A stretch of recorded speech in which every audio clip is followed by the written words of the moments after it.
طلاب اولى اعدادي، مستر احمد عادل معاكم، وجينا النهارده بقى فيديو على اليوتيوب كده. هنعمل ايه النهارده يا مستر؟ هنراجع على نص المنهج كله، ولكن حل بقى. يعني ايه حل يا مستر؟ يعني هناخد الاسئله كلها اللي هي على يونت 7 و8 و9، نفضل نحل عليها كل الاسئله دي علشان تخش امتحان الشهر باذن الله وانت حالل اكبر قدر من الاسئله. طب هل هنحل بس يا مستر؟ لا، اي سؤال هيقابلنا ان شاء الله سواء كلمات او جرامر هنشرحه ونفصصه حته حته. تمام كده يا مستر؟ فركز كده معايا. لو معاك الكتاب بتاعنا، احنا دلوقتي بنحل في صفحه كام؟ احنا بنحل الجنرال اكسرسايز اللي في صفحه 22. تعال نشوف اول سؤال. بسم الله.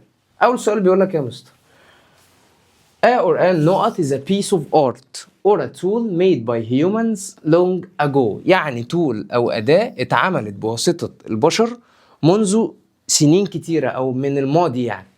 فهل هي civilization يعني حضارة؟ أكيد لأ. هل هي wisdom الحكمة؟ لأ برضو.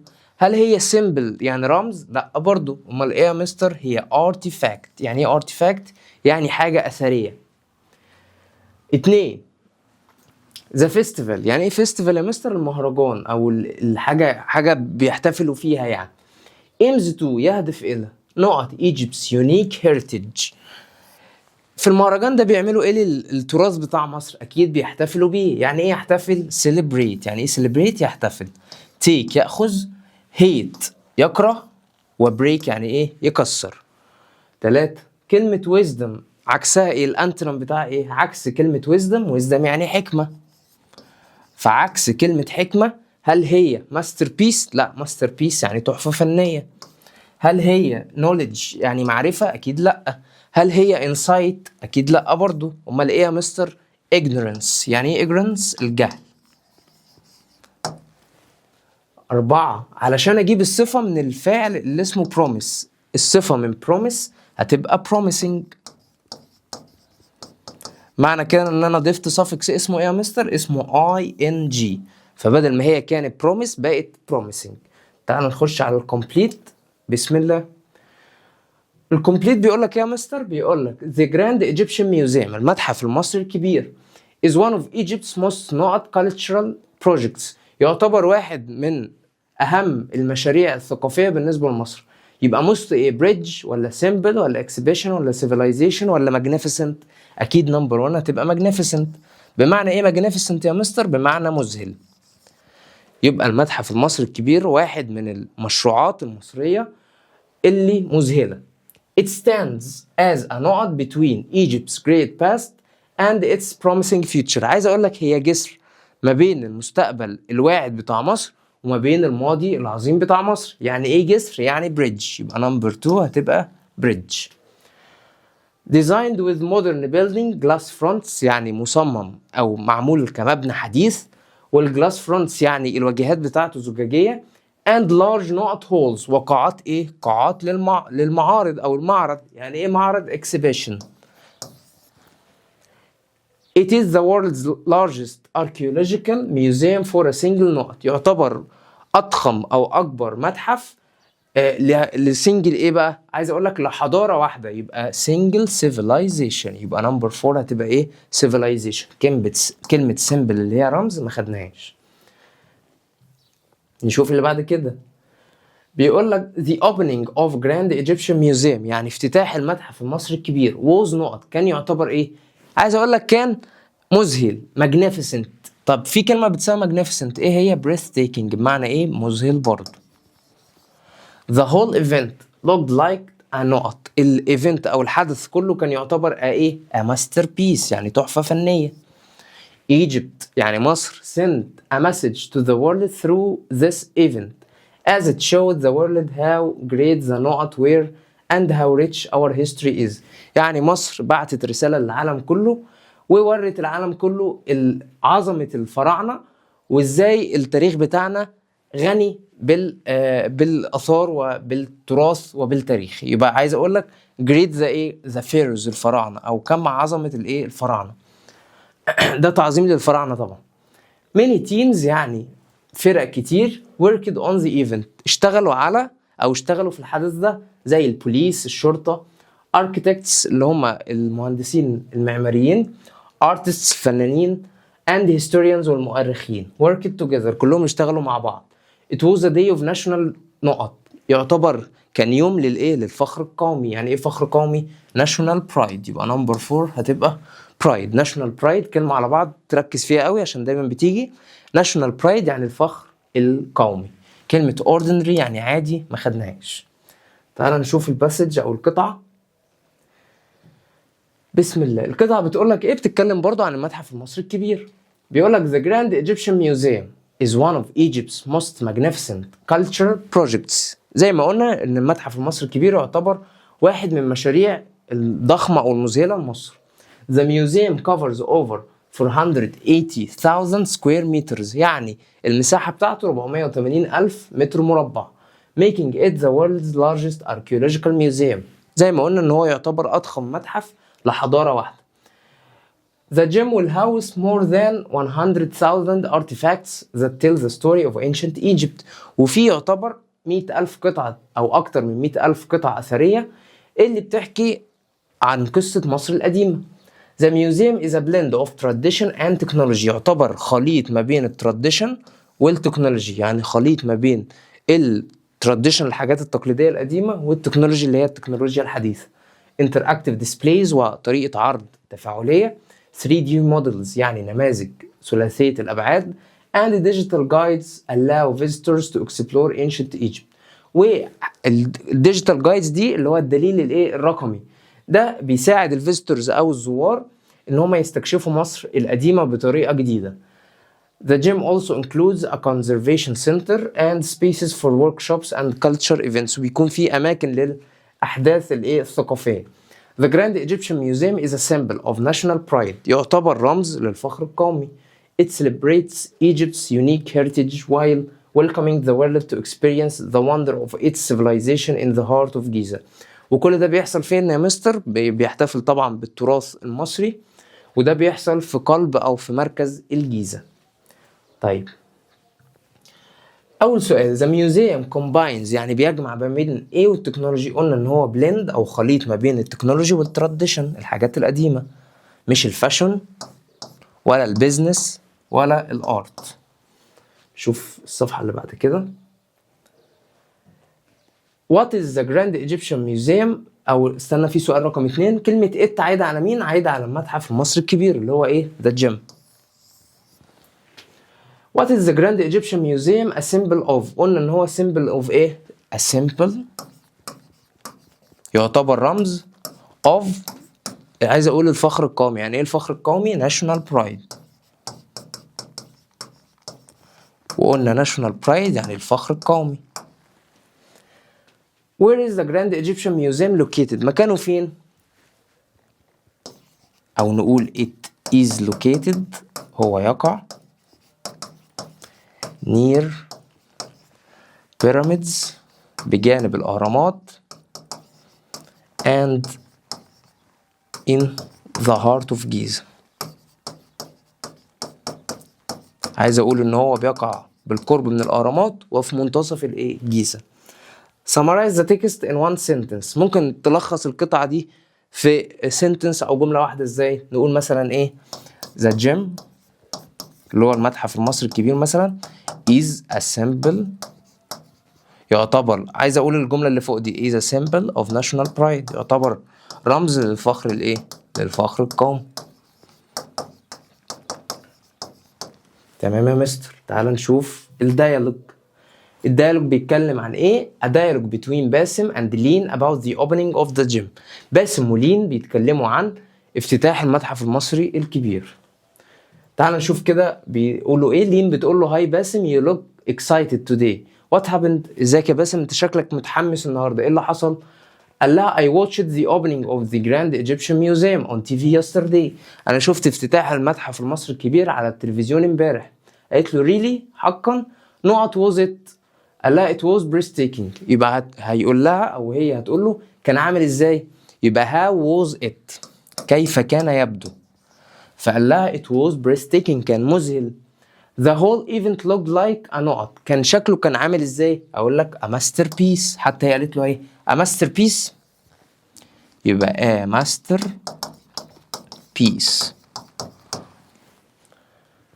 What made it so special؟ ايه اللي خلاها حاجة special كده او مميزة كده؟ People from all over the world know the opening live on TV. عايز اقول لك ناس كتير من حوالين العالم شافوا الافتتاح، يبقى ايه؟ watched.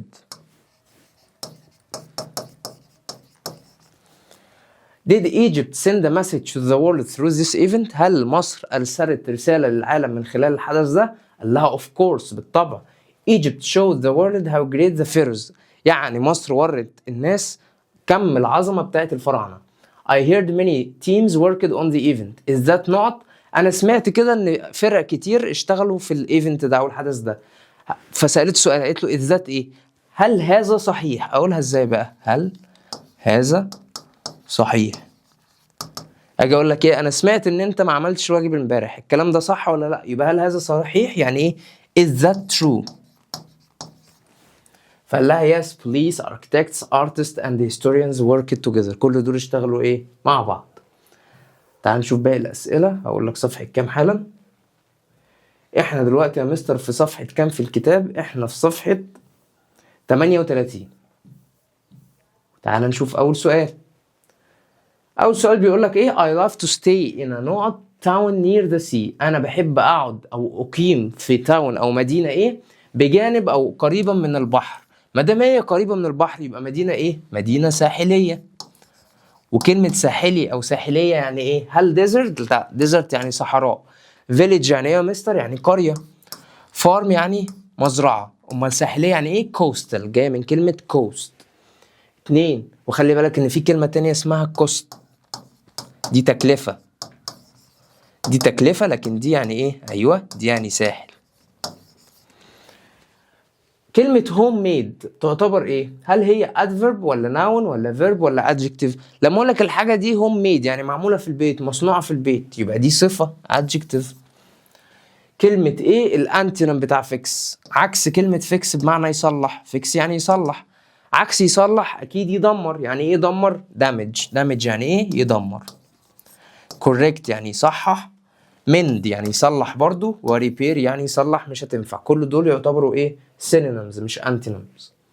everyone says، كل الناس قالوا the food not good. عايز اقول لك طعم الاكل او مذاقه كويس. helps لا، helps يعني يساعد، الاكل مش هيساعد.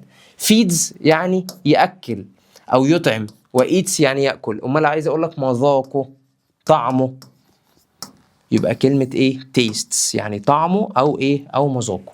فكده انا بقولك ان كل الناس بتقول ان الاكل طعمه كويس. تعال نشوف الكومبليت.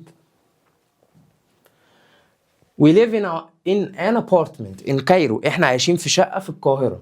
Everyone has important note in our home. كل شخص ليه ايه مهم في البيت؟ عايز اقولك ليه دور مهم. يعني ايه ليه دور مهم او ادوار مهمة؟ rules. يعني ايه rules؟ rules دي لا، rules دي يعني قواعد مش هتنفع. طب عايز اقول لك ادوار. يعني ايه ادوار؟ roles. يبقى نمبر 1 هتبقى roles. بمعنى ايه يا مستر؟ بمعنى ادوار. فرق ما بين roles اللي بالاو والرولز اللي باليو بمعنى قواعد. Mom works as a doctor. ماما شغالة دكتورة او طبيبة. She takes note of patients every day. هي بتاخد بالها من المرضى. يبقى ايه؟ takes care of يعني يعتني بيه. كلمة take care of بتساوي look after بمعنى يعتني بيه. at home في البيت she not delicious dishes. في البيت هي بتعد او بتجهز اطباق او اكل ايه؟ لذيذ. يعني ايه جهز او يعد؟ she prepares بمعنى ايوه يعد او يجهز. and helps us with our school work. وبتساعدنا في الواجبات بتاعة المدرسة. she is very not. هي تعتبر very ايه؟ very caring يعني عطوفة ومحبة. تعال نشوف اللي بعد كده. نترجم الأول. twins يعني توأم. كلمة go يعني يذهب. drives يعني يسوق. baby sits يعني يرعى الأطفال. وfixes يعني يصلح. at home في البيت dad not things when they break. خلي بالك أول من الجملة دي. بابا بيعمل ايه في الأشياء؟ things يعني أشياء. when they break يعني لما يتكسروا. لما الحاجة بتتكسر بابا بيعمل فيها ايه؟ بابا بيصلحها. طب يعني ايه يصلح يا مستر؟ يعني fixes. يبقى dad fixes things when they break. احفظها زي اسمك. and not the children to school safely. وبيعمل ايه للأطفال بيوديهم المدرسة أو بيسوق بيهم للمدرسة أو بيوصلهم للمدرسة، يبقى drives. يبقى نمبر 2 هتبقى drives. منى is the eldest child. منى أكبر واحدة. she not her younger brothers. تاخد بالها من إخواتها الصغيرين، يبقى baby sits. يعني إيه baby sits؟ ترعى الأطفال. when her parents not out. لما بابا وماما بتوعها بيخرجوا هي بتاخد بالها من الأطفال، يبقى اسمها إيه؟ out. يذهب أو يخرج يعني go out. يبقى نمبر 4 هتبقى go out. يبقى كده ايه الكلمة اللي احنا ما خدناهاش؟ كلمة twins. بمعنى ايه؟ بمعنى توأم. تعالوا نشوف القطعة. The Cairo monorail project is one of Egypt's modern transport achievements. يعني المونوريل بتاع القاهرة واحد من انجازات مصر في الايه؟ في المودرن ترانسبورت او في الوسائل المواصلات الحديثة. It aims to make travel easier and faster for people. ده بيخلي التنقل او السفر بالنسبة للناس اسهل واسرع. The monorail moves on a single track. المونوريل كلمة يكون لمعلوماتك يعني كلمة مونو يعني واحد، فلما اقول لك ريل يعني سكة حديد، فمونوريل يعني ماشي على سنجل ريل او ماشي في طريق واحد او ماشي على سكة حديد واحد. يبقى كلمة مونو يعني واحد. بص هنا بيقول لك بيمشي on a single track، يعني بيمشي على ايه؟ على مسار واحد. and runs above the ground which helps reduce traffic. وبيكون فوق الارض طبعا، فده بيخلي او بيقلل الازدحام. It's clean, safe and uses advanced technology. بيستخدم تكنولوجيا حديثة ونضيف وآمن. The project connects important areas in Cairo and the new administrative capital. المشروع ده بيوصل أماكن أو مناطق مهمة في القاهرة وفي العاصمة الإدارية الجديدة. It also helps protect the environment. بيساعد إن هو يحمي البيئة because it produces less pollution. التلوث بتاعه قليل جدا. Many people believe that the monorail will improve daily life and support Egypt's development. ناس كتير بتعتقد ان المونوريل هيحسن الحياة اليومية وهيدعم في خطة التطوير المصرية. This project shows how Egypt is working to build a better future for its citizens. المشروع ده بيورينا ان ازاي مصر بتخطط لمشاريع ولمستقبل افضل بالنسبة للمواطنين بتوعها. كلمة مونوريل او the monorail runs above the ground to help reduce نقط. يعني المونوريل بيمشي فوق الارض عشان يقلل الايه؟ عشان يقلل الازدحام. يعني ايه ازدحام؟ ترافيك. لايتس يعني اضواء، مش هتنفع. رين يعني مطره. ونويز يعني ايه؟ ايوه نويز يعني دوشه.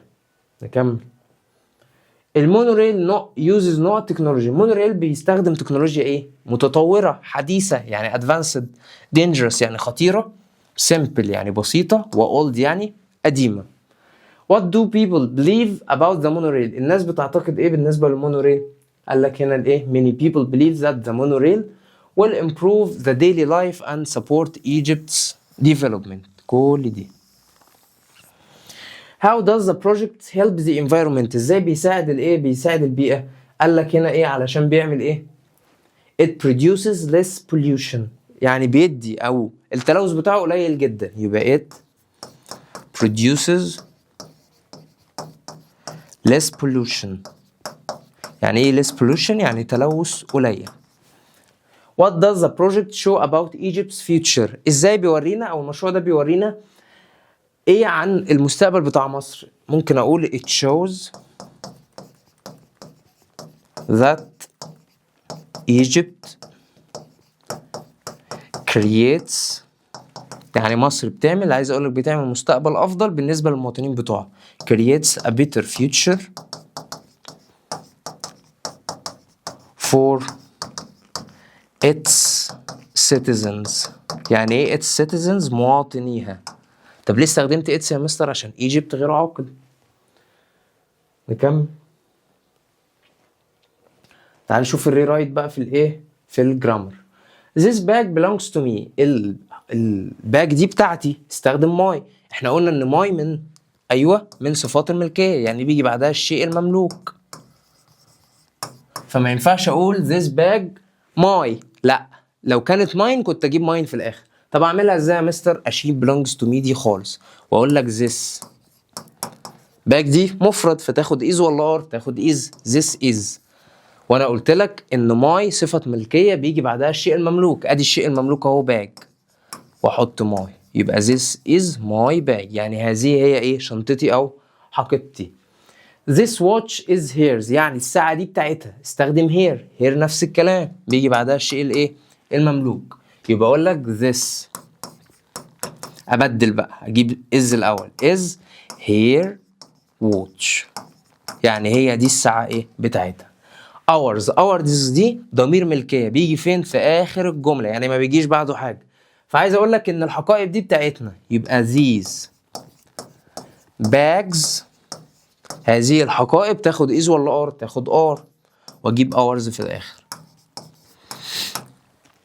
whose، حلو ده. عايز اقول لك whose دي بستخدمها علشان اسال لمين، يعني مثلا القلم ده انا لقيته، فبقول لك القلم ده بتاع مين، ماشي؟ طيب who owns this pencil، هنا بيسال على مين اللي بيمتلك هذا البنسل او القلم الرصاص ده بتاع مين. يبقى هقول لك whose بعدها الشيء، whose pencil is this او is it، يعني البنسل ده بتاع مين. تمام. These toys are for them، التويز او الالعاب دي بتاعتهم. استخدم theirs ضمير ملكية بيجي في الاخر، يبقى اقول لك these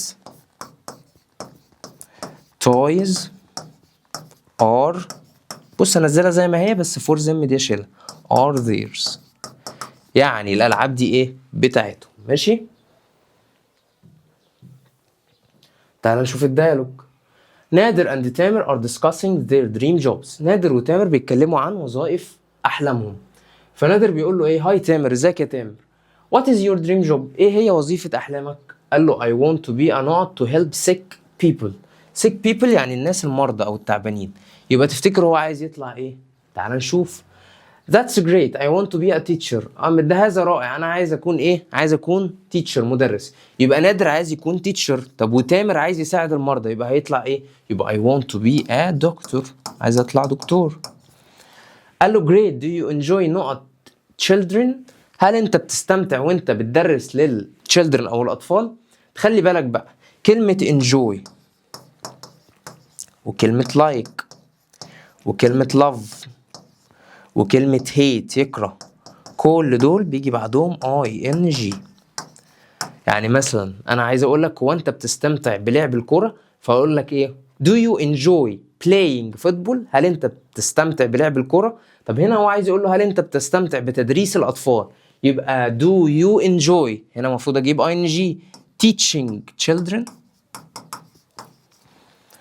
قال لي yes of course it's my dream job، ايوه بالطبع ده هي دي وظيفة احلامي. do you believe dream not are important in our life، هل انت تعتقد ان وظائف الاحلام تعتبر مهمة في حياتنا؟ قال له sure they give us not to work hard، قال له I agree with you.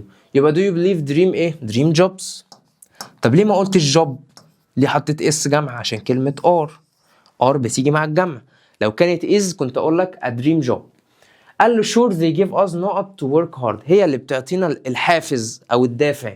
يعني ايه دافع او حافز؟ motivation، هي اللي بتدينا الدافع او الحافز ان احنا نشتغل ايه؟ ان احنا نشتغل بجد اكتر. قال له I agree with you، انا اتفق معاك. طيب نشوف الصفحة اللي بعد كده، مكملين حل.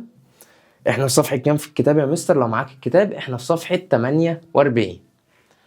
اول سؤال we planned a note for our teacher's birthday، احنا خططنا لايه علشان عيد ميلاد المستر بتاعنا؟ هل سربرايز مفاجأة، ولا تراديشن تقليد، ولا ايدج عمر؟ لا برضو، ولا باك جراوند خلفية؟ اكيد ولا واحدة من دول. الاجابة الصح هي سربرايز. بمعنى ايه يا مستر؟ بمعنى مفاجأة. 2 they not up a Christmas tree in December، بيحطوا شجرة الكريسماس في ديسمبر، في شهر ديسمبر.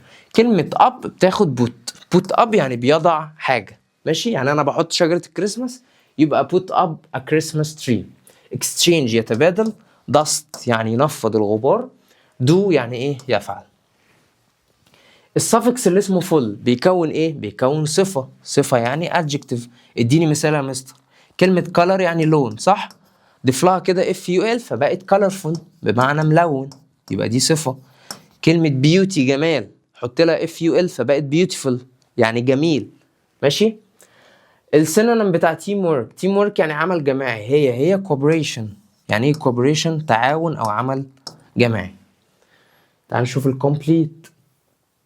Hi علي, I hope you are doing well. ازيك يا علي؟ اتمنى ان انت تكون كويس. I want to tell you a bit about my family and some of the special نقط we have. انا عايز اقول لك او احكي لك اكتر عن العيلة بتاعتي والحاجات المميزة اللي عندنا. ايه هي الحاجات المميزة اللي عندنا؟ التراديشنز، التقاليد او العادات والتقاليد.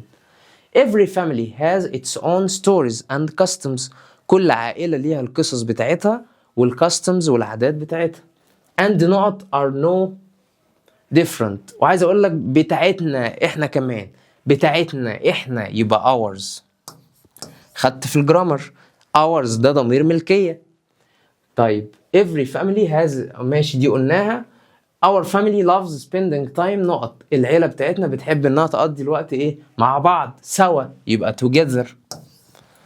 and creating beautiful نقط. create بمعنى يعمل. عايز اقول لك create دايما بتيجي معاها memory، يبقى create memories بيعملوا ذكريات جميلة، يبقى and creating beautiful memories بمعنى ذكريات. every year كل سنة. تاني هشرح لك تاني ليه ما خدناش اور يا مستر. علشان اور بيجي بعدها الشيء المملوك. انت عارف هنا لو كانت كلمة كان في هنا كلمة traditions كنت قلت our traditions، لكن هنا مفيش شيء مملوك، يبقى هنا انا عايز ضمير ملكية اللي هو ours. طب ours دي معناها ايه؟ بتاعتنا او التراديشنز بتاعتنا. every year كل سنة we organize نقط party for our best friend. احنا بننظم ايه؟ بننظم حفلة مفاجأة. يعني ايه حفلة مفاجأة؟ surprise party. we love to play games. احنا بنحب نلعب الالعاب in the نقط while the sun is out. بنحب نلعب فين؟ بنحب نلعب في الباك يارد، في الفناء الخلفي او الجنينة الخلفية بتاعت البيت. it's a wonderful نقط with snacks and music. ده بيكون wonderful ايه؟ wonderful celebration، بيكون احتفال مذهل بالسناكس اللي هي الوجبات الخفيفة والميوزك المزيكا. at the end في النهاية ونقط hand made gifts. احنا بنتبادل الهدايا المصنوعة يدوية. يعني ايه يتبادل؟ يعني exchange بمعنى يتبادل الهدايا. طب ايه الكلمة اللي ما خدناهاش؟ home made.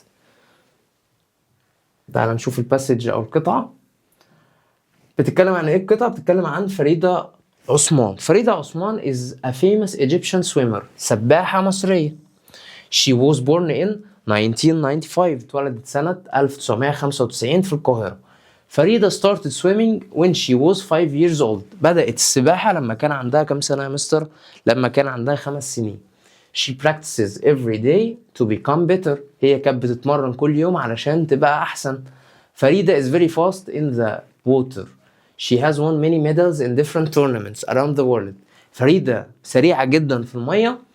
وايه تاني يا مستر؟ وكسبت ميداليات كتير في منافسات او مسابقات حول العالم مختلفة طبعا. في 2017 كسبت الميدالية البرونزية. This made her the first Egyptian woman to win a swimming medal at that level. كانت أول امرأة مصرية تكسب تكسب ميدالية في السويمنج، في السباحة. فريدة is an example for many young athletes in Egypt. هي تعتبر مثال لكل الرياضيين اللي موجودين في مصر. She shows that with hard work، بالعمل الجاد you can achieve great success. بالعمل الجاد تقدر تقدر تحقق achieve great success، بمعنى ان انت تقدر تحقق نجاح باهر او نجاح عظيم.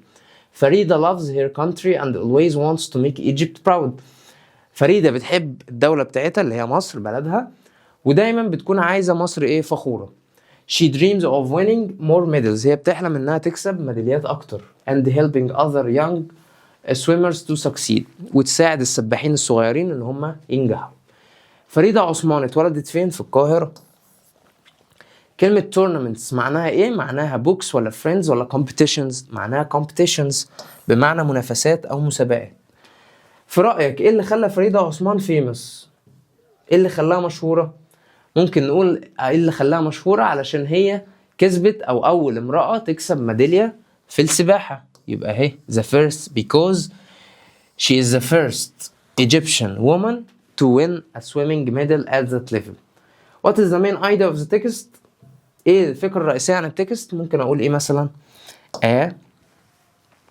او فريدة عثمان is a famous Egyptian swimmer.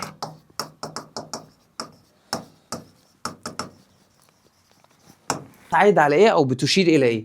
this عايدة على ان فريدة عثمان كسبت الميدالية البرونزية، يبقى اقول فريدة won a bronze medal.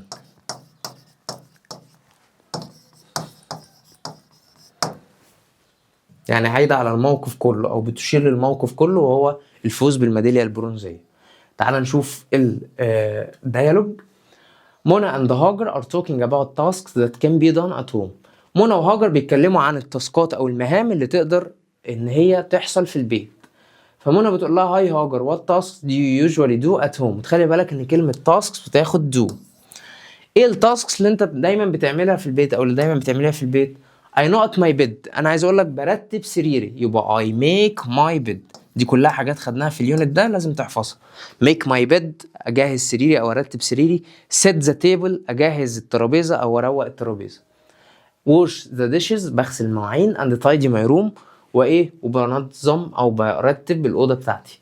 which task do you like the most. ايه افضل مهمه بتحبيها وليه؟ I like cooking. انا بحب الطبخ because it's fun and useful. علشان ممتع ويوسفل مفيد. نقط helps you with the housework. my sister helps me. فهتقول لها مين اللي بيساعدك. معنى كلمة مين يعني ايه؟ مين يعني هو. فهتقول لها مين اللي بيساعدك في الهاوس وورك او في الاعمال المنزلية. قالت لها my sister. and sometimes my mom does too. وساعات ماما برضو بتساعدني. how نقط do you do these tasks. I do them every day after school. انا بعملهم كل يوم بعد الايه بعد المدرسة. فهتقول لها انت بتعمليها كم مرة. طيب كم مرة يعني ايه يا مستر؟ كم مرة يعني how often. how often يعني كم مرة. فهي هتقول لها انت بتعملي التاسكس دي كم مرة. فقالت لها كل يوم. do you think children should help at home. هل انت تعتقد ان الاطفال لازم يشاركوا في مساعدة او يساعدوا في البيت يعني؟ yes نقط should help to learn responsibility. لازم يساعدوا يبقى they should help. لازم هم يساعدوا في الايه؟ ان هم يتعلموا او يساعدوا علشان يتعلموا responsibility المسؤولية. انا اللي هممني في الديالوج ده كله كلمتين طلعنا منهم. ايه هما الكلمتين؟ كلمة مين او من لما بسأل عن الشخص اسمها هو، وكلمة كم مرة اسمها how often.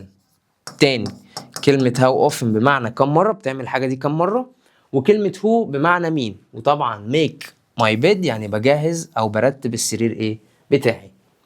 نشوف الصفحة والأسئلة اللي بعد كده. صفحة كام دي يا مستر؟ التست اللي على يونت 8 صفحة 50 في الكتاب. يلا بينا يلا بينا. ده listening عايزين choose. when my parents go out I not my little brother. لما بابا وماما بيخرجوا أنا بعمل إيه لأخويا الصغير؟ أنا برعاه، يبقى baby sit. match يعني يوصل. record يسجل. ودست يعني ينفض الغبار. every person in a family has a special note. كل شخص في العيلة ليه إيه؟ ليه دور معين أو أدوار معينة، يبقى roles. خلي بالك بالأو. هقول لك تاني إن كلمة rules بمعنى قواعد، واسمها rules يعني مش الاتنين اسمهم rules. دي اسمها rules لكن دي اسمها roles. تمام؟ دي بمعنى إيه؟ أدوار اللي بالأو. we have happy نقط of playing games during holidays. إحنا بنكون عندنا happy إيه؟ إن إحنا نلعب games أثناء الإيه الهوليديز. هل tables ولا balloons ولا memories ولا chores؟ لأ memories. يعني ايه memories؟ يعني ذكريات. my older sister يعني اختي الكبيرة is very not she always helps me with my homework. هي دايما بتساعدني في الواجب بتاعي. يبقى هي تعتبر ايه؟ يعتبر caring. يعني ايه caring؟ عطوفة او محبة. physical يعني بدني. bright يعني لامع. وfun يعني مرح. رامي and سامح. رامي وسامح were not about their house roles. كانوا ايه عن الهاوس رولز او إيه الادوار بتاعت البيت. هل his ولا him ولا arguing؟ كانوا arguing. يعني ايه arguing؟ بيتجادلوا بيتكلموا بيتناقشوا. رامي said رامي قال it was سامح's turn to wash the dishes. رامي قال ده دور سامح ان هو يغسل المواعين. but سامح not that رامي only fed his cat. بس سامح قال ان رامي ده اكل القطة بس. يبقى عايز اقول لك ان رامي او سامح يعني صمم ان رامي ان هو اكل القطة بس و didn't do anything else وما عملش اي حاجة بعد كده. رامي replied that he also took out the نقط. ورامي قال ان هو خرج الايه؟ خرج الكمامة. يعني ايه كمامة؟ rubbish. يبقى number 3 take out the rubbish بمعنى يخرج الكمامة او ياخد الزبالة بره يعني زي ما بنقول. but سامح نقط، عايز اقول لك سامح صمم ان رامي اكل القطط بس. يعني ايه صمم؟ يعني insisted. يبقى نمبر 2 يعني insisted، بمعنى صمم على حاجة او صمم على رأيه. so the dishes الاطباق بقى should be سامح's job، لازم تكون دي وظيفة سامح او دور سامح انه يعملها. not نقط not ايه دي، عايز اقول لك ان دي بتاعت سامح، ده الحاجة بتاعت سامح اللي المفروض يعملها، مش بتاعت مين؟ مش بتاعت مش بتاعت رامي. يبقى not ايه؟ not his. هنا انا عايز اقول ملكية، ماشي. هم دي ضمير ايه؟ هم ده ضمير مفعول، مش هينفع. انا هنا عايز ضمير ملكية، والوحيد اللي بيكون صفة ملكية وضمير ملكية هو يعني هز وهز. برضو هز بتيجي في اخر الجملة لو ضمير ملكية، وبرضو لو صفة ملكية بيجي بعدها الشيء الايه؟ المملوك. هديك مثال دلوقتي، يعني انا بقول لك مثلا this is his car، هي دي عربيته. جبت his صفة ملكية وبعدها الشيء المملوك اللي هي الكار.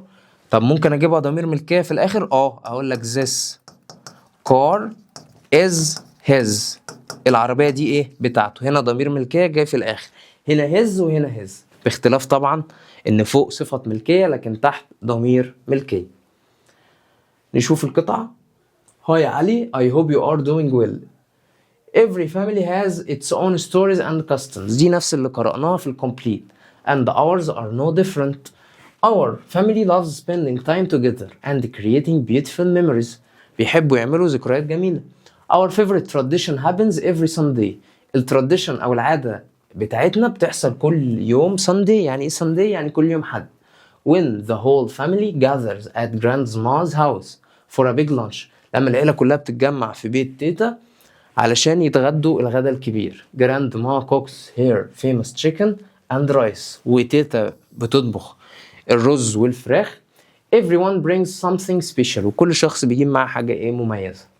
We also love celebrating birthdays. احنا بنحب نحتفل بأعياد الميلاد. Whenever someone has a birthday، لما بيكون شخص عنده عيد ميلاد أو عيد ميلاده يعني، we organize a surprise party. بنعمل له حفلة مفاجأة. with colorful balloons، مع بالونات ملونة. and a homemade cake، وكيكة مصنوعة في البيت. just last month، زي الشهر اللي فات، we all celebrated dad's 40th birthday. زي الشهر اللي فات لما احتفلنا بعيد ميلاد بابا ال40. Christmas is our biggest celebration of the year. والكريسماس يعتبر أضخم احتفال لينا في السنة. we put up a huge Christmas tree. احنا بنحط شجرة كريسماس كبيرة. exchange handmade gifts، وبنتبادل الهدايا اللي مصنوعة في البيت أو مصنوعة يدويا يعني. and laugh at grandpa's funny stories about his younger days، وبنضحك على القصص بتاع جده لما كان صغير.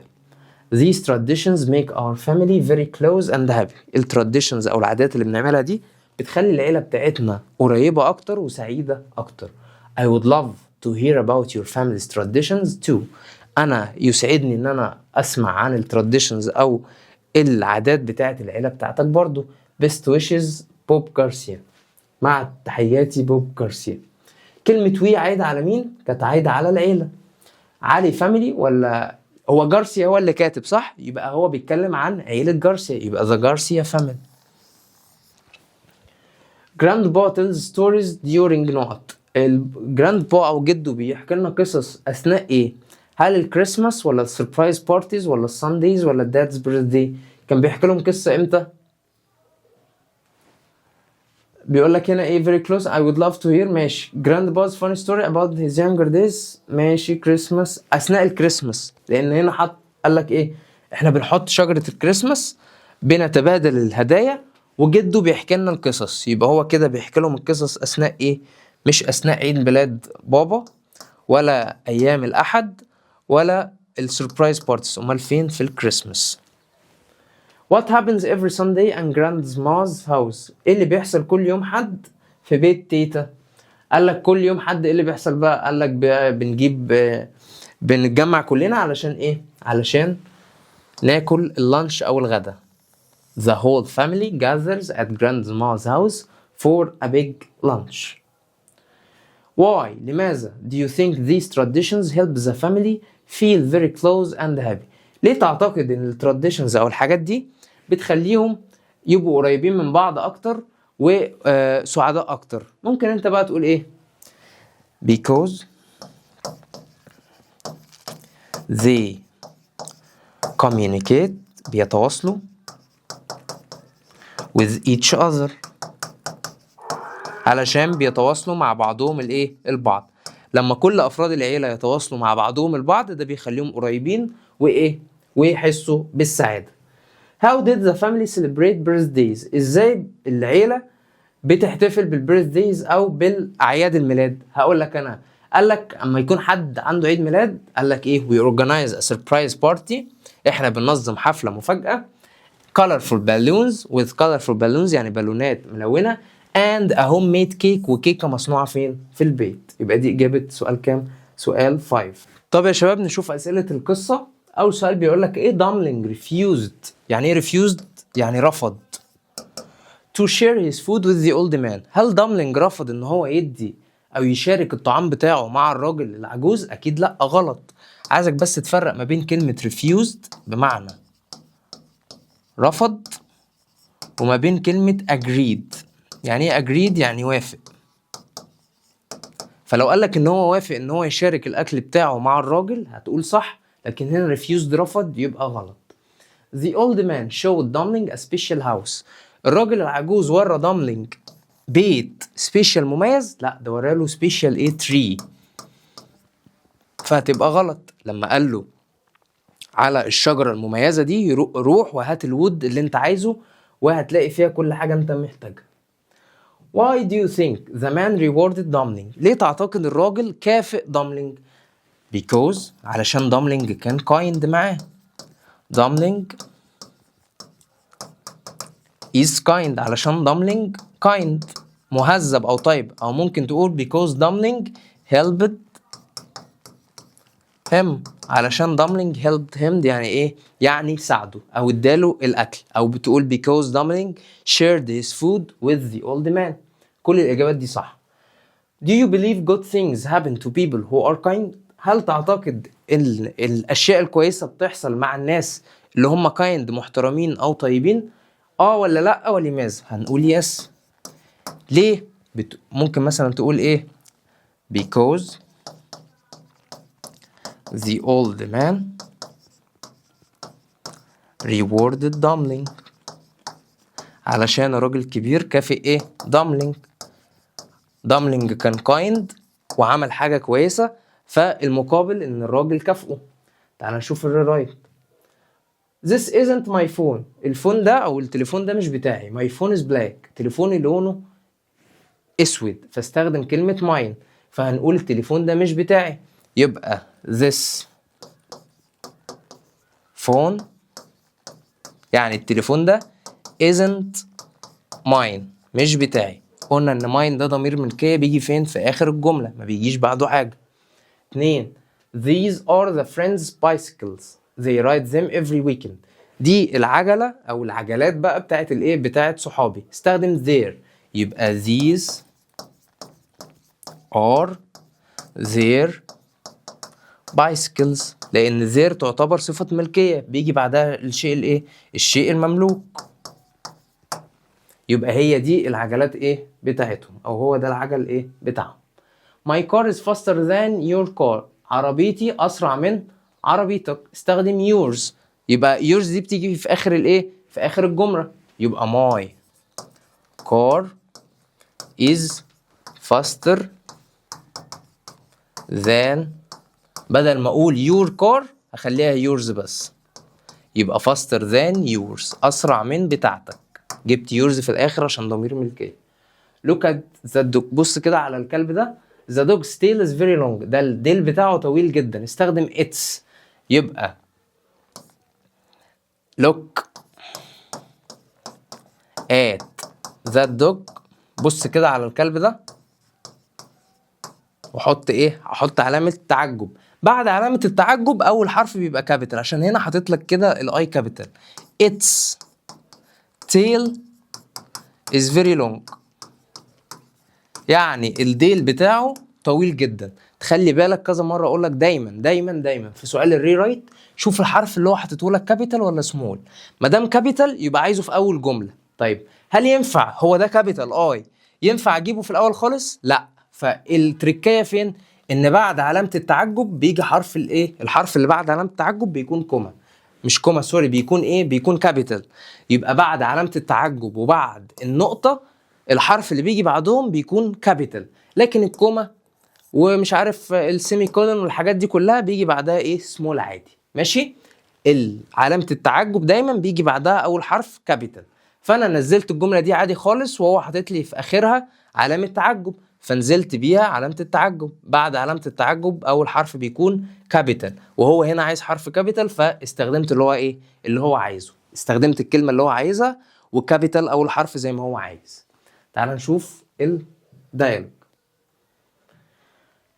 هاي سامح where do you live. تعال نشوف بس العنوان الاول. بيقول له رامي and سامح are talking about family roles. تاني بيتكرر تاني ان رامي وسامح بيتكلموا عن ادوار العيلة. فبيقول له ازيك يا سامح انت عايش فين؟ قال له I live in a not in Cairo. انا عايش في في شقة في القاهرة. يبقى شقة يعني apartment. What is your mom's job؟ هي مامتك شغالة قال له my mom is a doctor. ماما شغالة دكتورة. قال له what does your dad do at home؟ بابا بيعمل ايه في البيت؟ قال له he not things when they break. بص الجملة بتتكرر ازاي؟ يبقى he fixes things when they break، يعني هو بيصلح الحاجات لما لما بتتكسر. my sister is not old is your sister. قال له my sister is 16 years old. اختي عندها 16 سنة. يبقى انا هنا طلعت بكلمة برضو بمعنى كم عمر. يعني ايه كم عمر او عنده كم سنة؟ اسمها how old. how old is your sister. ماشي؟ what do your brothers do on weekends؟ اخواتك بيعملوا ايه في الويكندز؟ حلوة دي. في السؤال قال له يور. لما انا اجي اسالك اقول لك هو انت اخواتك بيعملوا ايه في الويكند؟ هتقول لي اخواتي بيعملوا كذا كذا. اخواتي انا يبقى my brothers help dad with the family car on weekends. اخواتي بيساعدوا بابا ان هو او ان هم يغسلوا عربية العيلة في الويكندز او في في عطلة نهاية الاسبوع. ماشي يا مستر؟ نشوف اللي بعد كده. صفحة كام ده يا مستر؟ هقول لك حالا. احنا دلوقتي في صفحة 63 في الكتاب بتاعنا. يلا نكمل بسم الله. اول سؤال بيقول لك put the sandwich on a clean plate before not. حط السندوتش على طبق نضيف قبل ما تعمل قبل ما تقدمه. يعني ايه قدم؟ serving. removing يزيل او يمسح. ironing يعني يكوي. وsaving يعني يوفر. he gave a quick response. هو ادى استجابة سريعة to the teacher's question لسؤال المدرس. كلمة quick doesn't mean، خلي بالك هنا ما بيقولكش معناها، هنا بيقولك مش معناها. يبقى عايز عكس quick. quick مش معناها quick يعني fast يعني rapid. يبقى الاتنين مش هينفعوا. وspeedy برضو. امال هي بقى slow. عكس كلمة quick slow. خدت بالك ان كلمة doesn't mean هي antonym، يعني عكس يعني مضاد. ماشي؟ eating not healthy food makes health problems. عايز اقولك ان انت اما تاكل اكل غير صحي يبقى unhealthy food. try to not well at school. حاول ان انت تأدي بشكل كويس في المدرسة يبقى try to do well. كلمة well بتاخد do، يعني يؤدي بشكل بشكل جيد او يؤدي جيدا. مروة likes her daily routine and her family's not. مروة بتحب الديلي روتين بتاعها والفاميليز او بتاعت العيلة بتاعتها. gets ولا shine ولا with ولا choose. طب تعال نكمل. every morning she makes her bed at 7. كل يوم الصبح بترتب السرير بتاعها الساعة 7. and then not ready for school. وبتبدأ تستعد للمدرسة. اسمها gets ready يعني يستعد. يبقى number 2 هتبقى gets. after classes she comes home at 3:30. تيجي بعد كده بعد المدرسة بتيجي البيت الساعة 3:30. and helps not some of her family's housework. وبتحاول ان هي تساعد ان هي helps make some of her family's housework. يبقى number او helps not with helps with. يعني helps with تساعد فيه. كلمة helps with بيجي بعدها الشيء اللي هي بتساعد فيه. يبقى she helps with some of her family's housework. نكمل. مروة says it's Nader's job to wash the dishes. مروة قالت ده دور نادر ان هو يغسل المواعين. and his help makes the kitchen not. والمساعدة بتاعتها بتخلي الكيتشن او المساعده بتاعته بتخلي الكيتشن او بتخلي المطبخ ايه شاين. يعني ايه شاين؟ يعني يلمع. يبقى نمبر 1 هتبقى ايه تشورز. يعني ايه تشورز؟ الاعمال المنزليه. يبقى تاني مروه بتحب الديلي روتين، الروتين اليومي بتاعها، والفاميليز تشورز والحاجات المنزليه او الاعمال المنزليه بتاعت الفاميلي بتاعت العيله. كل يوم الصبح بتعمل البيد بتاعها او بترتب السرير بتاعها، وبعد كده بتجهز للمدرسه يبقى gets ready. بعد كده نمبر 3 عايز اقول لك helps with. helps with يعني بتساعد فيه او الحاجه اللي هي بتساعد فيه، دايما بيجي بعدها اسم. ونمبر 4 هتبقى شاين يعني بيخلي الكيتشن او المطبخ ايه بيلمع، يبرق زي ما بنقول. نكمل. many Egyptians يعني مصريين كتير love eating نقط. فاكر لو تفتكر قلت لك كلمة love، كلمة enjoy، كلمة hate، كلمة like، كلمة dislike، كل دول بيجي بعدهم ing. يبقى مصريين كتير بيحبوا ياكلوا ايه في البريكفاست؟ اكيد بياكلوا فلافل، يبقى نمبر 1 هتبقى فلافل. small shops sell it early in the morning. المحلات الصغيرة بتبيعها بدري الصبح. in many parts of Egypt في أجزاء أو أماكن كتير في مصر. some families عائلات كتير نقط it at home بتعملها في الإيه في البيت. يبقى energy ولا make؟ لا make it at home يعني يعملوها في البيت. it gives نقط for school بتدي إيه؟ بتدي طاقة. يعني إيه طاقة؟ energy. My favorite breakfast is falafel with tea and cheese. الوجبة الفطار المفضلة بتاعتي الفلافل طعمية مع شاي وإيه وجبنة. My mom always says ماما دايما بتقول a good نقط helps you start the day right. الفطار الجيد بيساعدك تبدأ اليوم بشكل إيه كويس. يبقى نمبر 4 هتبقى breakfast. كلمة lunch هي اللي ما خدناهاش. lunch يعني إيه يا مستر؟ يعني الغداء.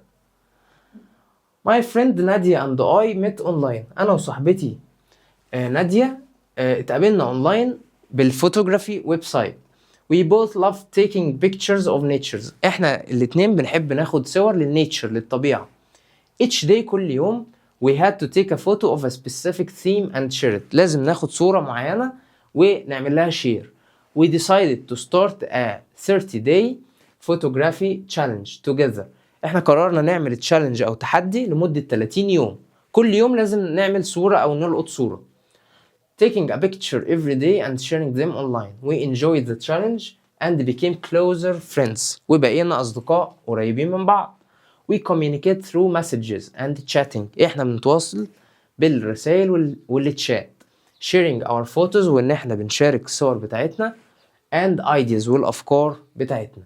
Even though we live far بالرغم إن إحنا عايشين بعاد عن بعض we feel connected through our common hobby of photography. بس بنحس ان احنا مرتبطين ببعض بسبب الايه الهواية المشتركة بتاعتنا وهي ايه التصوير. We knew that our friendship was real and meaningful. واحنا عرفنا ان صداقتنا meaningful يعني ليها معنى وحقيقية يعني real. كلمة our عايدة على مين؟ our عايدة على نادية friends ولا نادية and her friends؟ عايدة على نادية وهير friend نادية وصاحبتها. عكس كلمة start يعني يبدأ حاجة، عكسها ينهي حاجة. يعني ايه ينهي؟ end أو finish.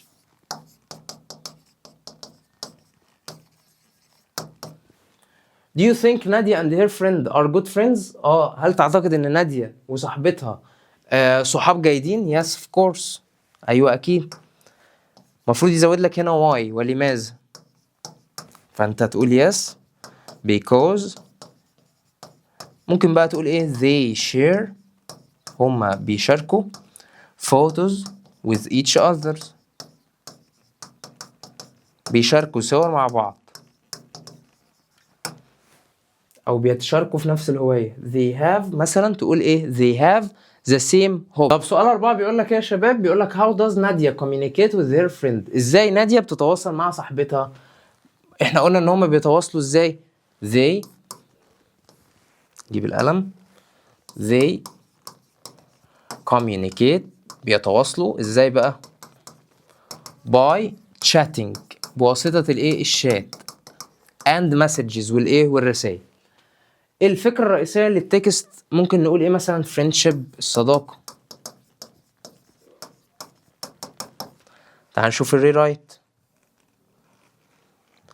بيقول لك the color of the flower is bright. اللون بتاع الوردة ايه bright يعني لامع. استخدم flowers. يبقى عايز اقول لك ان بعد الابوستروفي اس دي هنجيب الشيء المملوك. يبقى the flowers color يعني اللون بتاع الوردة is bright لامع. آدم and نورا own this dog. يعني آدم ونورا بيمتلكوا هذا الكلب. استخدم الابوستروفي اس. حلو قوي حلو قوي دي. فاقول لك مثلا ايه this is آدم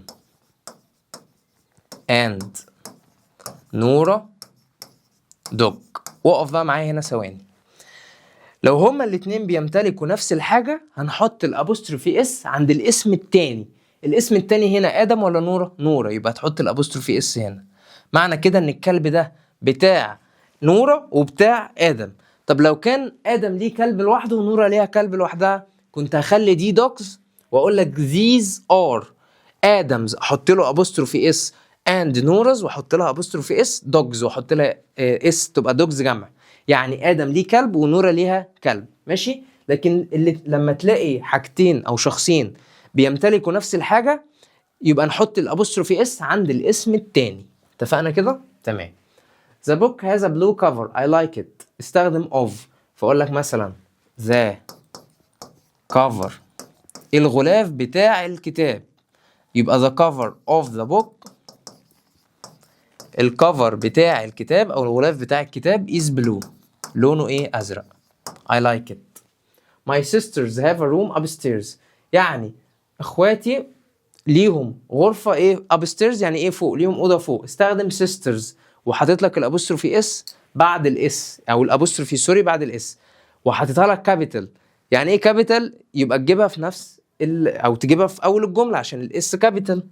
يبقى عايز اقول لك ايه؟ اقول لك sisters room يعني الاوضه بتاعت اخواتي مالها is upstairs يعني موجوده فين؟ موجوده فوق او في الدور اللي ايه؟ اللي فوق. Look at that tree, its leaves are falling. بص كده على الشجرة دي الورق بتاعها ايه؟ بيسقط. استخدم of. يبقى عايز اقول لك الورق بتاع الشجرة ايه؟ بيقع. يبقى the leaves of the tree يعني الورق بتاع الشجرة دي ماله؟ بيقع. يبقى are falling. نكمل نشوف الديالوج. اخر حاجه معانا علي وساره are talking about food. علي وساره بيتكلموا عن الايه؟ عن الفود او الطعام. فعلي بيقول لها good morning ساره what do you usually eat for breakfast. صباح الخير يا ساره ايه اللي انت بتاكليه للبريكفاست او الفطار؟ فساره قالت له good morning علي I usually eat فلافل نقط tea and cheese. انا باكل فلافل مع الشاي والجبنه. يبقى with tea and cheese. That sounds tasty. ده حاجة طعمها لذيذ. Do you make it at home or buy it؟ انت بتشتريها ولا بتعملها في البيت؟ Sometimes we make it at home and sometimes we buy it from a shop. Do you make a falafel sandwich? First I take a loaf of bread. هتبدأ بقى تقول له الخطوات.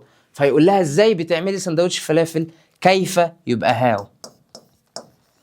Do you add salad؟ انت بتحطي سلطة؟ Yes I add chopped tomatoes. انا بحط طماطم متقطعة. كيكمبر خيار and lettuce الخس. What about sauce؟ بتحطي صوص؟ قالت له I add a little طحيني sauce and add a lot of pickles. وبحط معلقة مخلل. يبقى ايه؟